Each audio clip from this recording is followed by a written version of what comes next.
Mais uma vez estamos aqui para falar de Jesus Cristo. E irmãos, hoje eu quero falar de uma passagem que eu acho muito interessante, quando Paulo escreve à igreja de Filipos, a carta aos Filipenses. E quando Paulo, no capítulo 2, ele diz que ao nome de Jesus, se dobrará todo o joelho dos que estão no céu, na terra e no mar.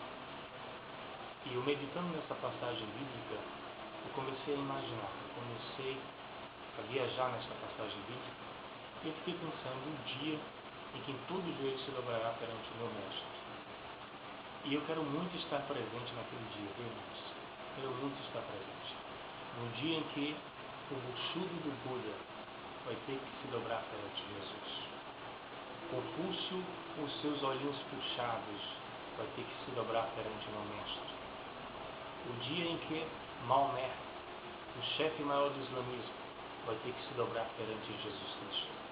O dia que Hitler, com aquele bigodinho dele, vai ter que se dobrar perante Jesus. Stalin, Mussolini, todos esses homens se dobrarão perante Jesus Cristo. E eu quero te dizer uma coisa: Jesus é o único homem e o único líder de uma religião que venceu a morte.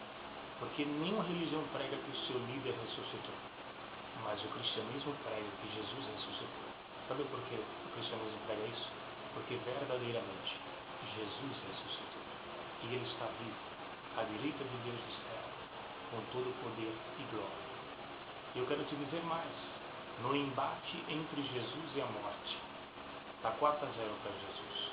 Jesus está ganhando de goleada. E eu quero te dizer que é uma melhor de 5. Na melhor de 5, está 4-0 para Jesus. Então você pode perguntar: e quando vai ser a última? Eu quero te dizer que a última está muito próxima de acontecer. Vai ser quando a igreja for arrebatada. Os mortos ressuscitarão primeiro, e depois nós, os que ficarmos vivos, seremos arrebatados e encontraremos o Senhor nos aires, e assim estaremos sempre com o Senhor, como diz a carta de Paulo aos Tessalonicenses.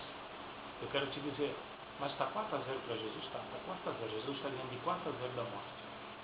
E 1-0 foi quando? 1-0, quando Jesus ressuscitou a filha de Jairo. E 2-0. 2-0, quando Jesus ressuscitou o filho da viúva de Naim. E 3-0. 3-0, quando Jesus ressuscitou a Lázaro. E 4-0, quando Jesus ressuscitou a Ele mesmo, 3 dias depois da sua morte no Calvário. Então Jesus ressuscitou a filha de Jairo, 1-0. Ressuscitou o filho da viúva de Naim, 2-0. Ressuscitou Lázaro, 3-0. E ressuscitou Ele mesmo, 4-0. E qual a quinta vitória? A quinta vitória está escrita em 1 Coríntios, capítulo 15, quando Paulo escreveu e disse: onde está a morte da tua vitória? Onde está o inferno do teu aguilhão? O aguilhão da morte é o pecado, e a força do pecado é a lei.